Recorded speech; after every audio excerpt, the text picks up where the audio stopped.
नमस्कार रसिक श्रोते हो. आधुनिक केसरी आयोजित महाराष्ट्राचा महाकवी या स्पर्धेसाठी मी हनुमंत माने आपल्यासमोर कविता सादर करतोय. बाप माझा.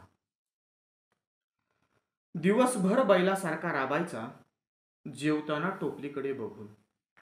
दिवसभर बैलासारखा राबायचा जेवताना टोपलीकडे बघून. ढेकर खोटी द्यायचा अन अर्ध पोटीच आटोपत घ्यायचा बाप माझा. ढेकर खोटी द्यायचा अन अर्ध पोटीच आटोपत घ्यायचा बाप माझा. उभ्या आयुष्यात कधी हात कोणापुढे पसरला नाही. उभ्या आयुष्यात कधी हात कोणापुढे पसरला नाही. 18 विश्व दारिद्र्य तरी स्वाभिमानाने जगायचा बाप माझा. 18 विश्व दारिद्र्य तरी स्वाभिमानाने जगायचा बाप माझा. अनवाणी पायानं कुरूपाच्याही वेदना सहन करायचा. फाटलेलं धोतर गाठी बांधून नेसायचा. अनवाणी पायानं कुरूपाच्याही वेदना सहन करायचा. फाटलेलं धोतर गाठी बांधून नेसायचा. दुःख लपवून त्याचं उन्हासोबत लढायचा. सावली आमची होण्यासाठी बाप माझा.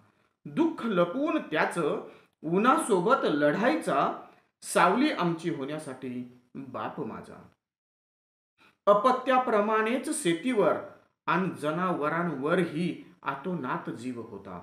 अपत्याप्रमाणेच शेतीवर आणि जनावरांवरही आतोनात जीव होता. सांभाळलेलं जनावर विकताना धोत्राने डोळे पुसायचा बाप माझा. सांभाळलेलं जनावर विकताना धोत्राने डोळे पुसायचा बाप माझा.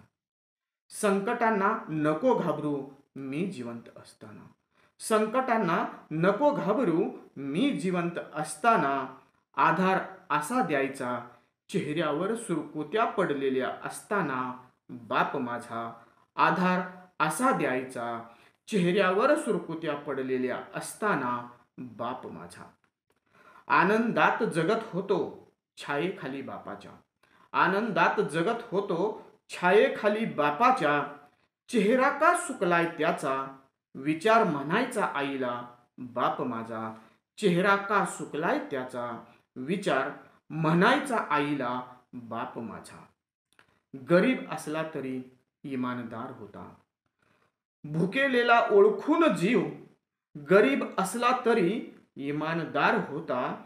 भुकेलेला ओळखून जीव भाकरी अर्धी ताटातली आनंदाने देत होता बाप माझा.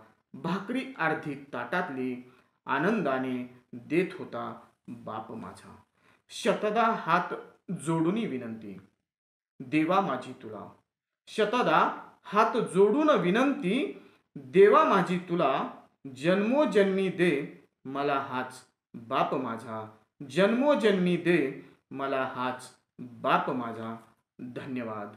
अंतिम फेरीमध्ये महाराष्ट्राचा महाकवी होण्यासाठी माझ्या या कवितेला लाईक करा आणि शेअर करा. पुनश्च एकदा रसिक श्रोते हो, धन्यवाद.